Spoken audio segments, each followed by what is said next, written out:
The congressional hearing chamber fell into silence as Congresswoman Jasmine Crockett stepped toward the microphone.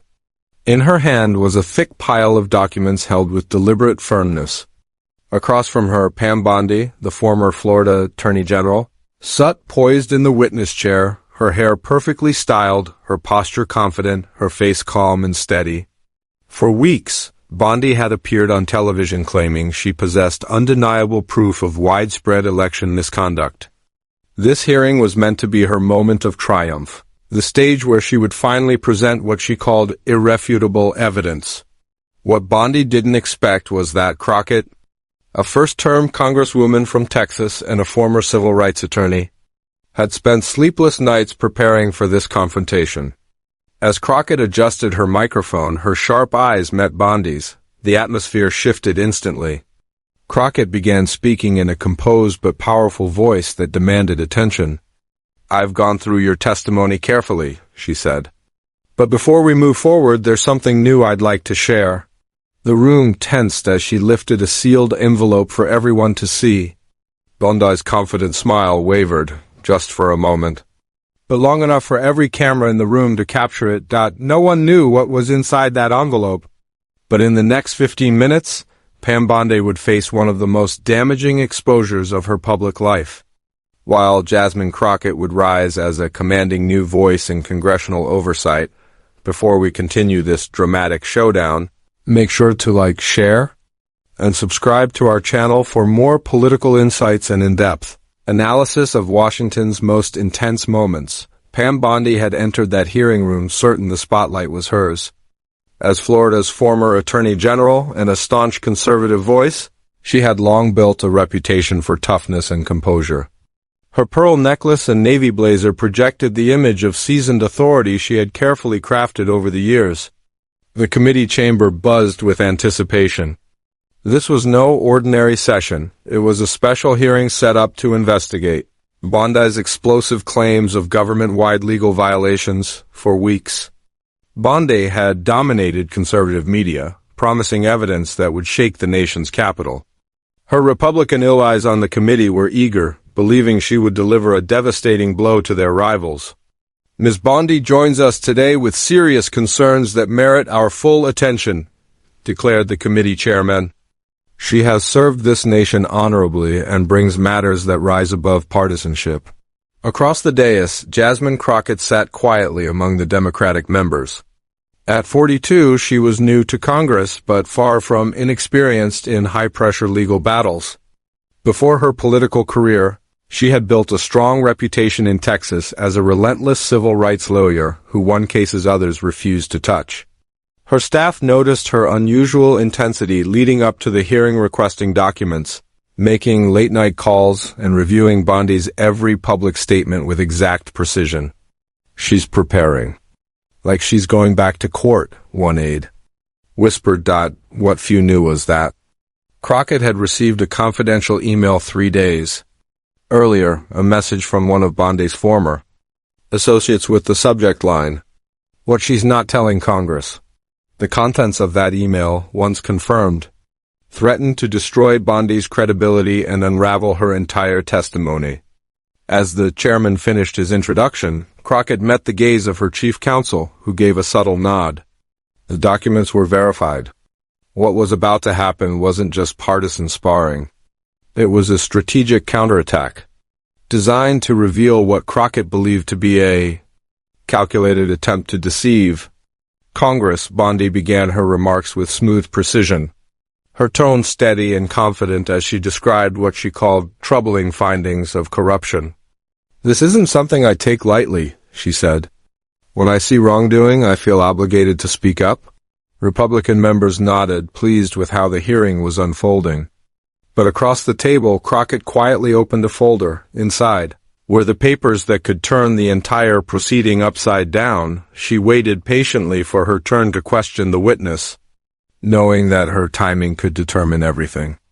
"The chair now recognizes the gentlewoman from Texas, Ms. Crockett, for 5 minutes, the chairman announced. Crockett approached her microphone calmly, her expression unreadable, and neatly arranged the documents before her.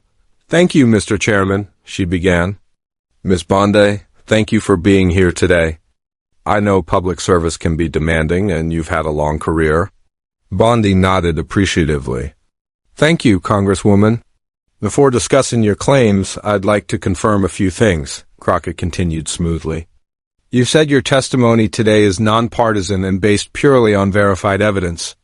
Is that correct? Absolutely, Bondi replied, confident. This isn't political, it's about enforcing the law. Crockett nodded slowly. Her eyes never leaving Bondi's. The next few moments would change the course of the entire hearing. And you've also stated, under oath, that you have no personal stake in the outcome of these hearings, correct? Asked Congresswoman Jasmine Crockett, her tone sharp but controlled. That's right, Pam Bondi replied confidently. I'm here as a concerned citizen with relevant experience. I appreciate that clarification, Crockett said, her voice calm but now edged with purpose. Now tell me, Ms. Bondi, are you currently working for, or providing consulting services to any political organizations or campaigns? A flicker of unease flashed across Bondi's face. I have several professional engagements, Congresswoman, she said cautiously, but none that create any conflict of interest with my testimony. Crockett arched an eyebrow. That's not exactly what I asked. It's a yes or no question, Ms. Bondi. Are you currently employed by or consulting for any political group? The room went silent as Bondi hesitated. Yes, she finally admitted. I have a few consulting contracts, but they have nothing to do with— Thank you, Crockett interrupted, sliding a document across the table. Let's enter into the record this contract, dated 3 months ago, between Ms. Bondi and the America First Legal Foundation, authorizing her, and I quote, to develop and promote legal narratives concerning government overreach and election integrity, for a total payment of $400,000, gasps rippled across the hearing room. Bondi shifted uncomfortably in her chair. Miss Bondi, Crockett continued evenly, why didn't you disclose this paid agreement in your submitted testimony? That's a standard consulting arrangement, Bondi replied defensively.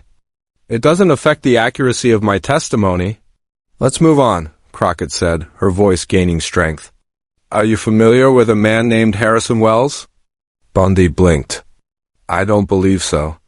Crockett held up another paper. Mr. Wells is listed as the primary author of the key evidence you submitted, the so-called Wells Memorandum. You're saying you've never met him? There are many documents in my submission, Bondi said nervously. I can't be expected to know every contributor personally. That would make sense, Crockett nodded. Except for one small problem, Harrison Wells doesn't exist. The room erupted into shocked murmurs. Bondi's face flushed as Crockett continued, her voice rising just enough to cut through the noise. Our staff found no trace of any Harrison Wells, with the credentials listed in your evidence. The phone number connects to a disconnected line, and every email sent to that address bounces back. Bondi leaned toward her microphone, trying to regain control. Congresswoman, my team verified all sources. If there's an administrative issue, this isn't an administrative issue.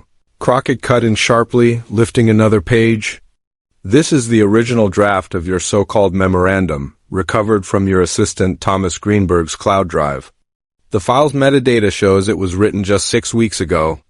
Not in 2020 as you testified, and the author listed isn't Harrison Wells, it's you. Ms. Bondi? The chamber fell completely silent. Cameras clicked furiously as reporters captured Bondi's startled expression. Furthermore, Crockett pressed on relentlessly. The statistics cited in your document don't match any official reports from the government agencies you claim to have used. We checked everyone.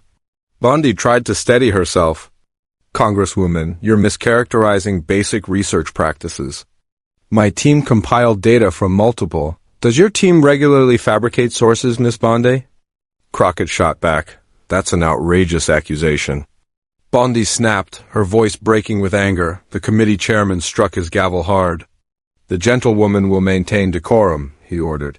Of course, Mr. Chairman, Crockett replied calmly. I'm merely trying to understand why Ms. Bondi submitted a document built on a false identity, which, as you know, constitutes a federal offense under 18 U.S. Code Section 1001. Phones across the chamber lit up as news outlets broke the story in real time. What had started as a routine partisan hearing was now exploding into a national scandal. "Mr. Chairman," Bondi pleaded, "I request a short recess to confer with counsel." "Not yet," Crockett replied firmly. "I still have 2 minutes left, and we haven't even discussed the emails." Bondi's head snapped up. "What emails?"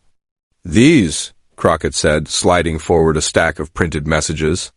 "Communications between you and several political operatives discussing how to, and I quote, build a compelling narrative strong enough to justify a special investigation. Regardless of the facts." Photographers surged closer, cameras flashing wildly. Bondi's lawyer leaned in, whispering frantically, "Those are privileged communications." Bondi protested. "Not when they're sent from a government email account during your time as Attorney General," Crockett replied coolly. "They were obtained legally through a public records request." The chairman pounded the gavel again. "Order! The committee will come to order." But the hearing had already descended into chaos. Democratic members huddled around the fresh documents, while Republican aides rushed to verify the unfolding disaster. What had begun as Bondi's moment of glory was rapidly becoming the most humiliating day of her public career. Journalists bolted from the chamber, racing to file breaking news reports. At the center of the storm, Jasmine Crockett remained composed, her eyes locked on Pam Bondi, whose once confident demeanor was quickly falling apart under the pressure. "Mr. Chairman," a Republican member called out, "I move that we recess to give Ms. Bondi time to review these allegations." The chairman hesitated, clearly desperate to regain control. "The committee will recess for 30 minutes, he announced. "Point of order." "Mr. Chairman," Crockett interjected firmly, "I still have time remaining, and my questions directly relate to sworn statements given by Ms. Bondi today." The room fell silent. All eyes turned toward the chairman, who suddenly found himself trapped. If he cut Crockett off, it would look like a cover-up. If he allowed her to continue, his party's witness could implode on live television. After a long pause, he sighed. "The gentlewoman from Texas may proceed for the remainder of her time." Crockett nodded. "Thank you, Mr. Chairman." She turned back to Bondi, her tone cool and deliberate. "Miss Bondi, I want to be perfectly clear about what's happening here. You've presented evidence to Congress that appears to be fabricated. You've credited that evidence to a person who doesn't exist, all while receiving $400,000 from an organization with a clear political agenda." Bondi, visibly pale, leaned into the microphone. "Congresswoman, I reject your characterization of—" "Let me finish," Crockett said sharply. "Because what concerns me most isn't just the deception. It's the fact that your data isn't merely inaccurate. It's mathematically impossible." Crockett lifted a chart from Bondi's own submission. "Here, you claim that 312% of registered voters in Fulton County cast ballots. That means every voter would have voted more than 3 times. That's not a clerical error. Ms. Bondi, that's statistical nonsense any first-year law student would catch." Cameras flashed as Bondi's trembling hands reached for her water glass. "Now," Crockett continued, "please turn to Exhibit 14 in your materials, the sworn affidavit allegedly signed by Election Supervisor Maria Gutierrez." "Yes," Bondi said stiffly. "That's correct." Crockett paused, letting the tension build. "Ms. Bondi, Maria Gutierrez passed away in 2019. She was not even in office during the time your affidavit claims." Gasps rippled through the chamber. A photographer's flash caught Bondi's stunned expression, an image destined for every front page by morning. There must be some mistake." Bondi stammered. "My team compiled these materials." "So, to be clear," Crockett pressed, "you're testifying that you did not personally verify the evidence you submitted to Congress under oath." I reviewed the final materials," Bondi replied weakly. "Then did you knowingly submit false evidence to this committee?" "Absolutely not," Bondi insisted, her voice cracking. "Then are you admitting that you were careless with the truth? That you didn't even confirm whether your key witnesses were alive?" The Republican side of the dais had gone completely still, the confident nods from earlier now replaced with uneasy stares. "Mr. Chairman," Bondi's attorney interjected, "I must object to this line of questioning. The Congresswoman is badgering the witness. I'm simply asking Ms. Bondi to explain the falsehoods in her sworn statements," Crockett replied evenly. "If exposing misinformation is considered badgering, then perhaps we've forgotten what this committee is here to do," the chairman, clearly cornered, said quietly. "The witness will answer the question." Bondi inhaled deeply, her composure slipping. "Congresswoman, if there are errors in my materials, I take responsibility. But the broader concerns I raised remain valid." "Ms. Bondi," Crockett interrupted, her voice firm and unrelenting, "these are not errors. A typo is an error.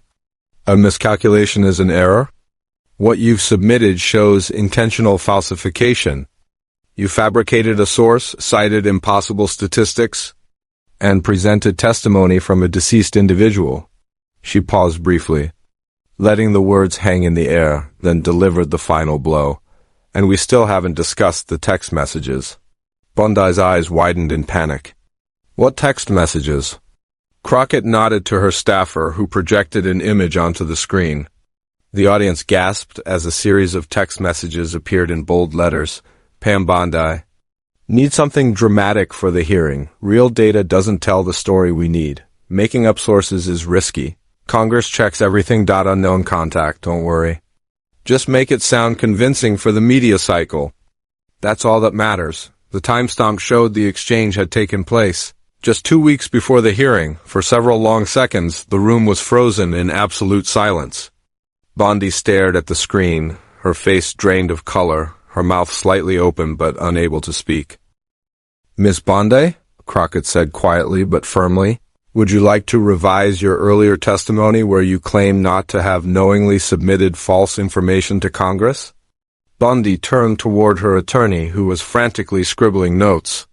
After a whispered exchange, she leaned toward the microphone. "On the advice of counsel," she said shakily, "I am invoking my Fifth Amendment right against self-incrimination."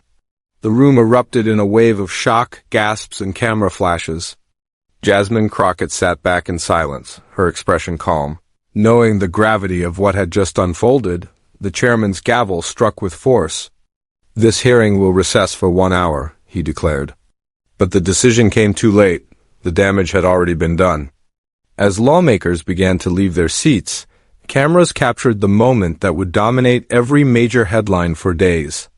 Pam Bondi sat with her head lowered, her hands covering her face, while Jasmine Crockett quietly gathered her notes, calm, composed, and fully aware that she had just shifted the national conversation. Outside the hearing room, a wave of reporters rushed toward Crockett.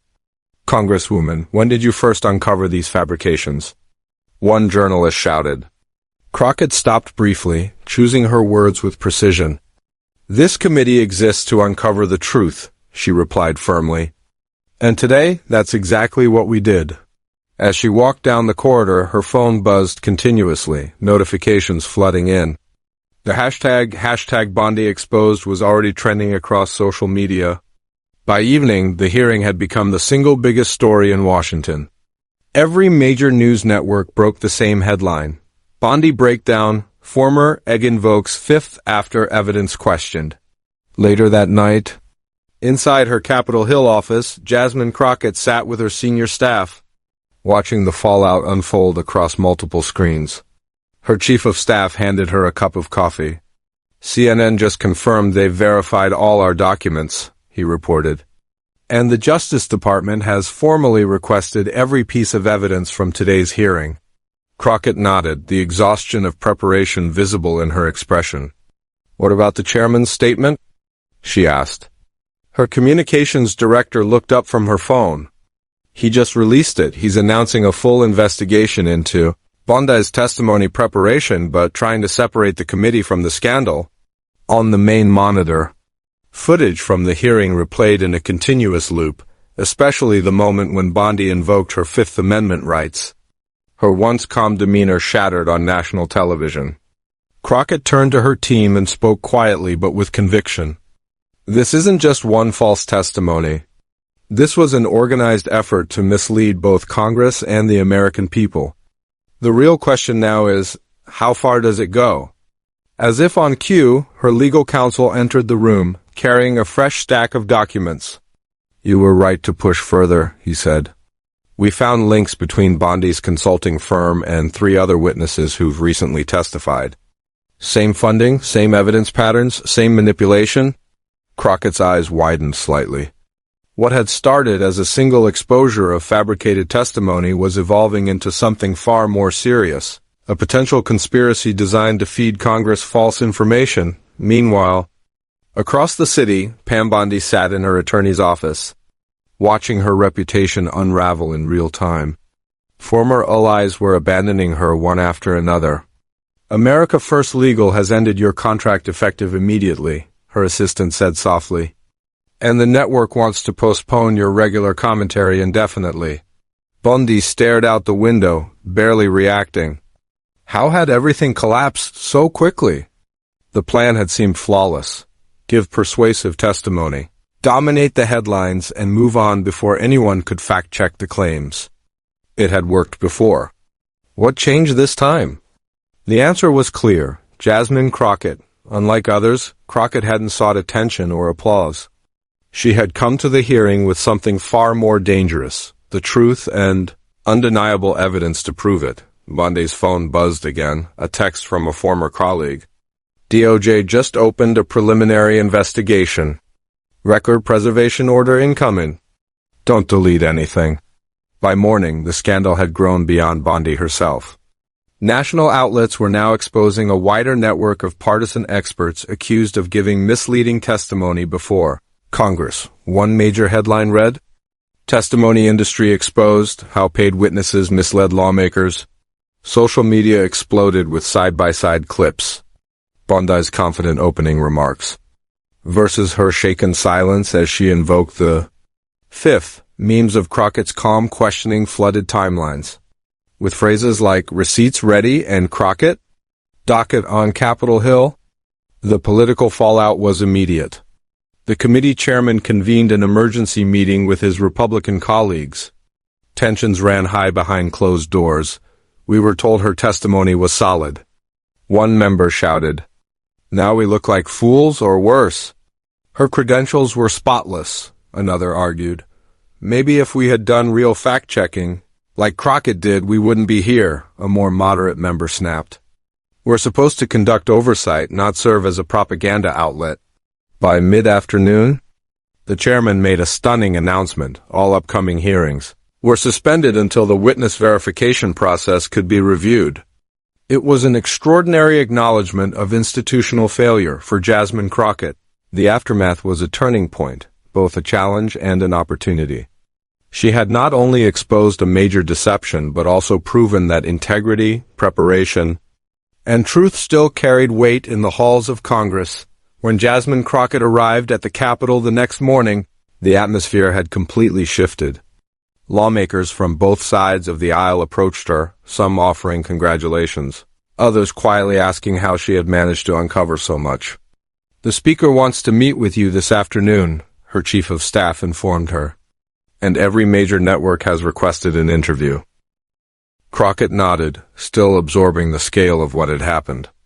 What had started as preparation for an ordinary hearing had turned into something that could permanently reshape how Congress handled oversight. Back in her office, she met with her most trusted advisors to plan their next steps. "This isn't just about one witness," she said firmly.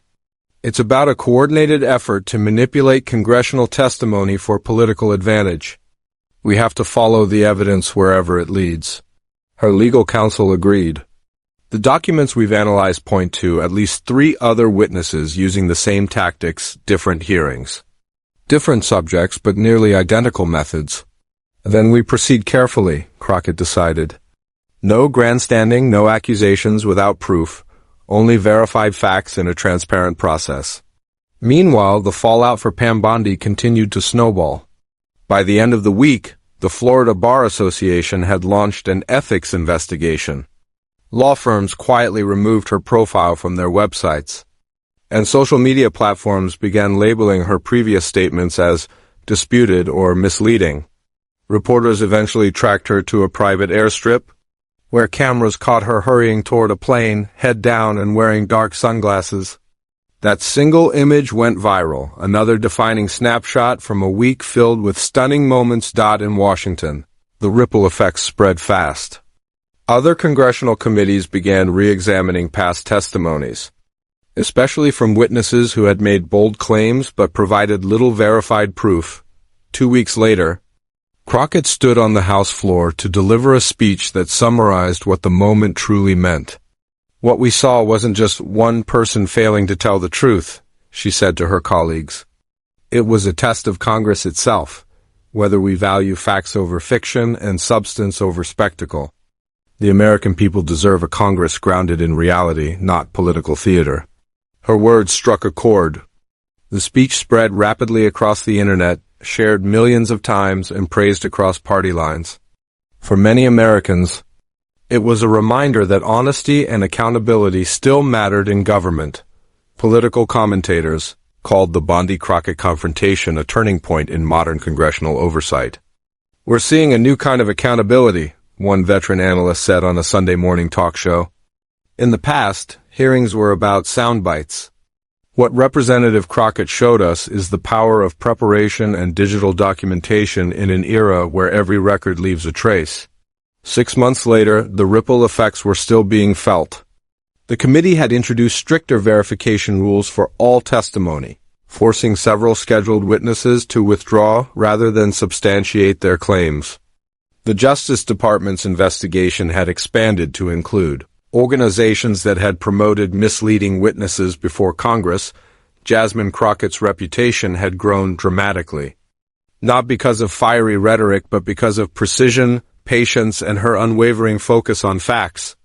Junior lawmakers began seeking her mentorship, while senior members approached her with newfound respect. In a televised interview marking 6 months since the hearing, a journalist asked whether she had realized at the time how significant that moment would become. Crockett smiled thoughtfully. "What I knew," she said, "was that our system only works if everyone agrees that facts matter." Miss Bondi's biggest mistake wasn't just falsifying evidence, it was assuming nobody would check. That's a mistake no one in Washington is likely to repeat soon. The interview quickly went viral, adding another chapter to a story that had redefined public accountability in American politics.